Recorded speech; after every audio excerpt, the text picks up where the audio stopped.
ఈ మధ్య సోషల్ మీడియాలో ఏమైందే ఈ వ్యూస్ కోసం ఈ తంబులు అంటారట కదా వాటిని నాకు ఎక్కువ తంబునైల్స్ కోసం సెన్సేషనల్ హెడ్డింగ్స్ పెడుతున్నారు. హరీష్ రావు బీజేపీలోకి పోయిండని, హరీష్ రావు కాంగ్రెస్లోకి పోయిండని, ఇంకేందో అయిండని, వర్కింగ్ ప్రెసిడెంట్ అయిండని, ఇవన్నీ అనవసరంగా మీ వ్యూస్ కోసమో బ్రేకింగ్ల కోసమో ఇట్లా ఒక నాయకుడి నిబద్ధత మీద ఒక నాయకుడిని క్రెడిబిలిటీని మీరు వాడుకోవడం అనేటువంటిది మంచిది కాదు. I appeal to all the media houses, particularly social media, ఇలాంటివి మానుకోండి. మీకు అంతా ఏదన్నా అనుమానం ఉంటే డైరెక్ట్గా నాతో మాట్లాడి పెట్టండి. కానీ ఇట్లా పెట్టడం ద్వారా ఏమవుతుందంటే లీడర్ క్రెడిబిలిటీని దెబ్బతీసేది మంచిది కాదు. నేను కూడా ఇంకా తప్పని పరిస్థితి, భవిష్యత్తులో ఇట్లాంటి రిపీట్ అయితే అవసరమైతే లీగల్ నోటీసులు ఇవ్వడానికి, చట్టపరమైన చర్యలకు కూడా వెనుకాడమని నేను వారికి తెలియజేస్తా ఉన్నా.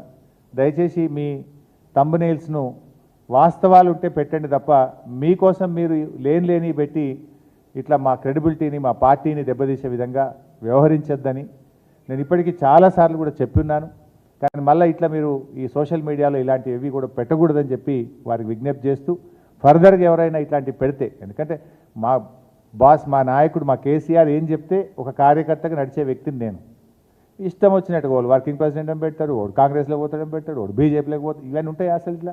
నేను చాలాసార్లు స్పష్టంగా చెప్పాను, మీ బ్రేకింగ్ల కోసం, మీ లైక్ల కోసం, మీ వ్యూస్ కోసం, మీ రేటింగ్ల కోసం ఒక నాయకుడి యొక్క నిబద్ధతను, నిజాయితీని దెబ్బతీయొద్దని, ఇలాంటివి మానుకోవాలని చెప్పి నేను విజ్ఞప్తి చేస్తున్నాను.